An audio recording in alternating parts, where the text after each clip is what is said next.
Salut, bienvenue dans cette vidéo où je vous montre comment j'ai repeint ma voiture Peugeot 206 moi-même. C'est ma première vidéo depuis 4 ans, si quelqu'un se rappelle de moi, je suis la fille qui avait peint cette réplique d'Airsoft de FAMAS. Et celle-ci aussi. J'ai voulu m'attaquer à quelque chose de plus gros. C'est la première fois qu'on entend ma voix sur un de mes réseaux, le track est présent mais c'est parti. Je vais montrer les étapes, essayer de faire du mieux que je peux en sachant que ça ne pourra pas être parfait. Je me suis pas mal renseignée, mais je suis pas carrossière, j'y connais rien à la base. Je suis pas un exemple à suivre, mais je trouve que c'est intéressant à voir. Si la peinture de ma voiture était clean, je n'aurais peut-être pas osé, mais là au bout de presque 15 ans de bons et loyaux services, le vernis partait en lambeaux. Ça peut pas être pire, enfin j'espère. En plus de ça, j'ai des grosses rayures de clés dessinées par des gens somme toute adorables, des résidus de barres de toit, des éraflures, bref, c'est pas beau, et on m'est rentré derrière une fois. Pas grand chose, mais point positif, le dédommagement m'a payé la moitié de mon matériel et peinture. Du coup merci. Vous vous dites sûrement qu'un covering aurait été plus simple, c'est vrai, mais après calcul ça m'aurait coûté 3 à 6 fois plus cher de le faire imprimer et poser par un pro. Puis j'avais envie de faire mon custom moi-même, même si j'ai pas d'expérience là-dedans, sinon ça ferait un peu cher la blague. Peindre me fait un peu moins peur qu'appliquer un covering, et comme la peinture s'écaille, je pense que j'aurais quand même dû la poncer et apprêter un minimum pour partir d'une base saine pour faire adhérer le vinyle. Alors je la peins, tant pis si c'est pas parfait, je n'ai pas l'intention de la revendre. Mon inspiration de base vient de photos de 206 Rally, elles ont été mon point de départ. Je suis tombée sous le charme des designs multicolores. À la base, j'avais des idées de peinture bicolore, je voulais même pousser la blague du tuning à l'extrême, rouge et blanc avec les chiffres, titine en gros sur le capot, et puis je me suis dit que c'est bien marrant tout ça, mais ce serait bien que je l'aime un peu ma voiture, quand même. Ça ne me coûte pas beaucoup plus cher de mettre plusieurs couleurs, alors autant me faire plaisir. Pour cela, j'ai emprunté un nuancier à un garage, mais finalement, je ne trouvais pas les couleurs que je cherchais, pas assez vives ou pas les teintes que j'avais en tête. J'ai quand même commencé à dessiner un schéma de l'agencement des couleurs sur ma voiture dans tous les angles. Flanc, devant, derrière, toit. J'ai testé les couleurs d'autres nuanciers, Pantone, RAL, etc. Mais c'est toujours pas ce que je veux. Je m'oriente donc vers les couleurs métallisées qui me plaisent beaucoup plus. Pour ça, j'ai photographié des voitures dans la rue, comme ce bleu Toyota qui m'a tapé dans l'œil à la pompe à essence, ou je regarde sur internet mais c'est plus risqué. Vaut mieux aller en magasin et regarder ce qu'ils ont. Je termine de tracer mes différentes formes et dégradés et me voilà prête à commencer. Voici les schémas finaux. Je retire ce qui peut être retiré. Phare, répétiteur, gicleur de lave-glace. Avant de poncer, je protège rapidement les joints avec du scotch de masquage. On peut aussi les retirer mais ils sont pas forcément toujours faciles à remettre. J'ai à ma disposition une ponceuse pneumatique préalablement huilée. La ponceuse est reliée à un aspirateur pour récupérer les particules de vernis et de peinture. Je règle la pression à 6 bars comme indiqué dans son manuel. J'accroche un disque de ponçage et je ponce sans trop appuyer. Toutes les 10 minutes à peu près, je change l'abrasif et essuie régulièrement. J'utilise d'abord du papier à grains 320, du grain fin, car le vernis s'enlève facilement à certains endroits. Mais vous pouvez avoir besoin d'un papier plus abrasif, du 150 pour commencer par exemple. J'alterne travail à la ponceuse et à la main pour poncer les zones incurvées et coins plus facilement. J'oublie pas les poignées, aération, rétroviseur et traces de colle des barres de toit. Il faut poncer obligatoirement tout ce qui s'écaille, et idéalement jusqu'à l'après. Si on laisse du vernis, la nouvelle peinture va s'écailler. J'enlève aussi toute trace de rouille. À force de poncer, les rayures de clés des malotrus commencent à disparaître. Petit ravitaillement au magasin pour acheter du grain plus abrasif. On n'oublie pas les petits recoins, les encadrures, le pare-choc. Il faut enlever le plus de défauts possible pour ne pas avoir à mettre 15 couches d'après. J'enlève les insignes de la voiture, logo, antenne radio. Je continue et je passe l'aspirateur pour ne pas laisser les quelques débris plastiques non aspirés. Pour enlever les micro-rayures dues au ponçage, j'ai acheté des papiers abrasifs plus fins. Idéal pour finaliser, lisser et offrir à Titine le plaisir de quelques massages tout doux avant de passer aux choses sérieuses. Il m'a fallu 5 jours entiers pour venir à bout de tout le vernis et peinture de la voiture. On va bientôt pouvoir passer à la peinture, mais avant je bâche tous les murs du garage, le plafond et le sol que je vais humidifier pour piéger la poussière. Pour ce qui est de l'intérieur de la voiture, je ne le fais pas pour diminuer les coûts et je n'en ai pas vraiment besoin, elle sera multicolore, c'est pas très grave si elle reste rouge à l'intérieur. Je masque les vitres avec du papier craft épais et scotch tout autour. Je cache aussi les zones qui ne seront pas peintes, ou du moins pas tout de suite. Les rétroviseurs, interstices, intérieur du capot, serrure, sous les poignées, phare et feu. Pot d'échappement, bas de caisse. Comme on m'est rentré dedans, je comble la fissure avec du mastic que je ponce ensuite. C'est pas parfait, mais c'est mieux que rien. Heureusement, c'est la boule de remorquage qui avait tout pris. Prochaine étape, le nettoyage et dégraissage. Je passe un coup de soufflette, puis un chiffon imbibé de dégraissant pour retirer toute trace de silicone, pollution, graisse. Comme ça se salit vite, il est conseillé d'utiliser des tampons cellulose. Moi j'ai pris du papier toilette parce que je me suis dit bah c'est en cellulose aussi, mais faites pas comme moi parce que ça s'effrite trop vite et on doit repasser un coup de soufflette partout ensuite. C'est parti pour la couleur. Oui! Mais avant je vais appliquer de l'après afin d'uniformiser la couleur de la voiture pour économiser de la peinture. Elle le rendra plus vive sur un fond clair. Il fait une vingtaine de degrés dehors, pas humide, c'est idéal quand on n'a pas de cabine. Déjà, je mets de l'après garnissant pour les zones où j'ai poncé un peu trop fort jusqu'à la tôle, et pour combler les parties effritées comme le bas de pare-choc qui a vu passer quelques trottoirs le coquinou. Le truc avec cet après, c'est qu'il donne un aspect farineux. Il a encore fallu que je ponce un peu. Je retire la poussière et je vais maintenant appliquer l'après de finition. Je le verse et le mélange avec du durcisseur. Il faut donc l'appliquer relativement vite. Et voilà ma titine des neiges. Je prends mon bidon de diluant et je nettoie mon pistolet. Il ne faut pas laisser le durcisseur sécher. On m'avait dit au magasin qu'il n'y avait pas besoin de poncer un après de finition, mais en fait c'est poussiéreux au toucher, alors j'ai reponcé un peu à la main avec des papiers à grains fins. Un peu. Ma partie préférée arrive. Enfin non, faut masquer avant. Je vais commencer par les teintes bleues. Je pourrais peindre au-dessus du bleu, mais du jaune sur du bleu, par exemple, j'ai peur que ça rende pas bien jaune, sauf en appliquant 10 couches. Je masque donc les délimitations de peinture avec du ruban de masquage, et je cache le tout avec du papier craft épais. Le côté revêtu, côté peinture. Je commence avec mon bleu Toyota. Regardez-moi cette belle couleur. Bon, j'avoue, au début, mon pistolet avait des problèmes. Ça projetait un tout petit spray, j'ai beau essayer tous les réglages possibles. J'ai donc tout renettoyé, démonté, et ça allait mieux. À chaque couleur, j'applique plusieurs couches. Une première avec 2 passes rapides, je laisse sécher 15-20 minutes et je refais 3 passes.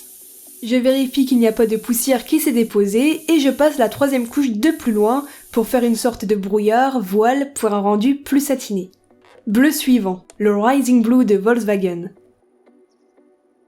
Mais finalement, au-dessus de l'autre bleu, on ne voit pas la différence. Je rachète du bleu, le Purplish Blue de Nissan, mais toujours pas assez clair pour moi une fois la couleur en pot et sur la voiture. Je rage quitte et je passe au violet.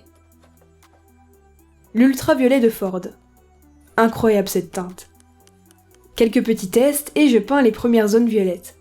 Il faut garder le pistolet perpendiculaire à la carrosserie en relâchant aux extrémités pour ne pas appliquer trop de peinture sur les côtés. Ensuite le rose, le Cherry Pink de Kia. Miam miam, le coulis cerise interdit. Je le fonds avec le violet en accélérant la vitesse d'application au fur et à mesure que je m'approche de la partie violette. J'en applique aussi sur le haut d'un rétroviseur. Il ne faut pas appliquer des couches trop épaisses pour éviter les coulures. J'en ai aussi mis sur le capot pour essayer et à divers autres endroits.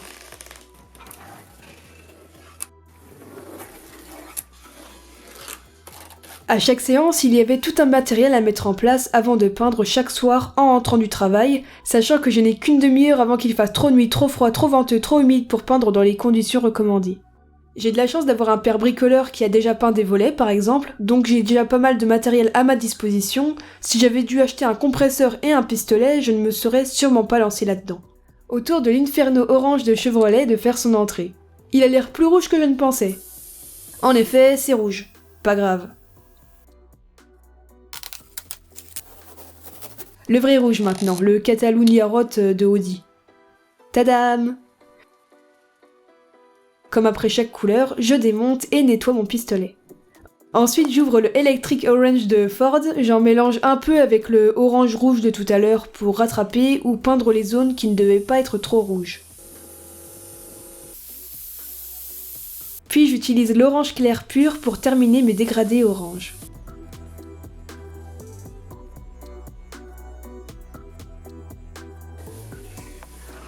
Il est temps de passer au jaune faro de Peugeot. Sur l'après clair, il rend vraiment pas mal. Petit dégradé et déballage. Avant la peinture noir perla également de Peugeot.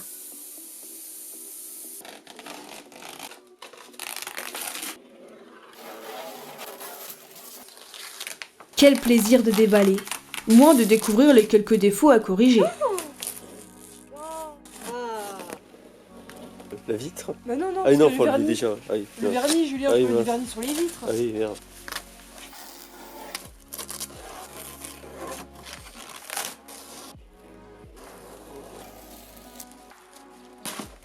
Petit aperçu des petits ratés que je vais retoucher. Un peu la flemme de tout remasquer pour ça, j'y vais au pinceau. Et comme mon bleu initial n'était pas assez clair et que le violet sur le capot ne me plaît pas, j'ai encore acheté un autre bleu, le Surf Blue de Chrysler. J'ai enfin trouvé la teinte que je voulais. Voilà, c'est beaucoup mieux, j'ai dû encore bâcher mais ça en vaut la peine. Le temps presse, l'hiver arrive et le vent ne me fait pas de cadeau. Un coup de soufflette et un nettoyage plus tard, je vais maintenant appliquer le vernis. Je verse donc du vernis que je mélange avec du durcisseur dans les proportions indiquées. J'ai préparé petite dose par petite dose pour ne pas laisser le mélange durcir. Un gentil carrossier m'a prêté un pistolet spécial vernis.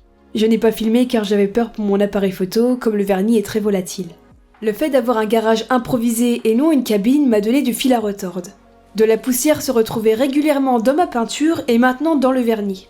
J'ai donc laissé sécher et poncé légèrement avec un grain fin avant de passer la deuxième couche. J'ai laissé sécher quelques jours pour être sûr que ce soit bien sec.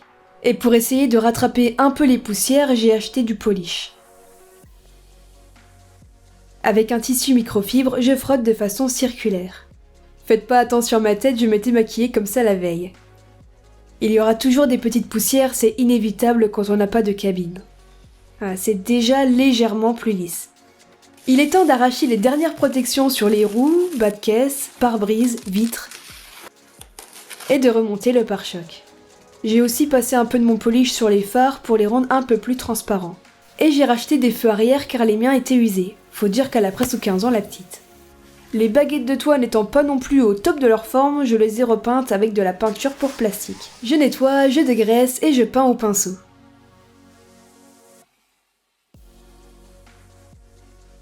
Dernière petite retouche. Puis j'ai demandé à mon frère de laver mes vitres parce que flemme.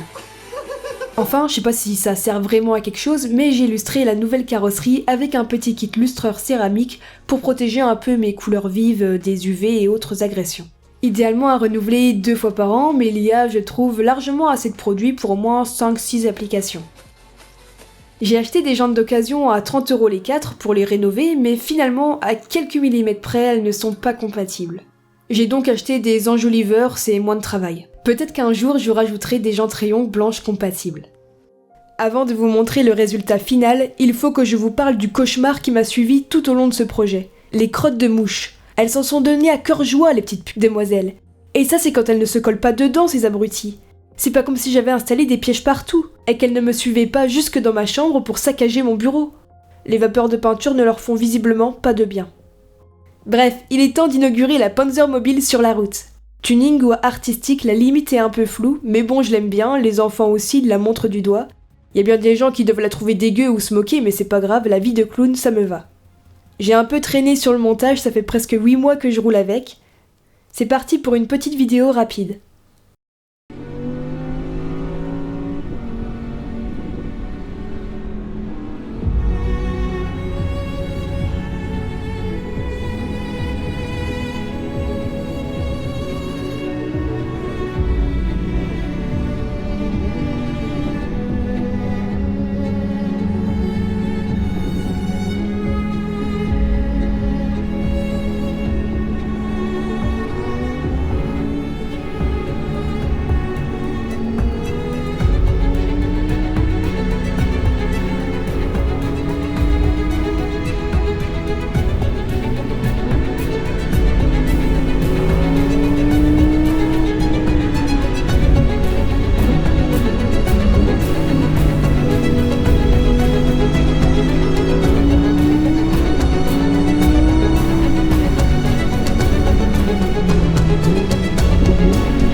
Voilà, j'espère que ma vidéo était pas trop longue et que vous avez supporté ma voix. Merci à mes amis et mon frère pour leur aide sur le tournage final. N'hésitez pas à me suivre sur mes réseaux pour suivre d'autres créas, je publie pas souvent mais déjà plus que sur YouTube. Salut!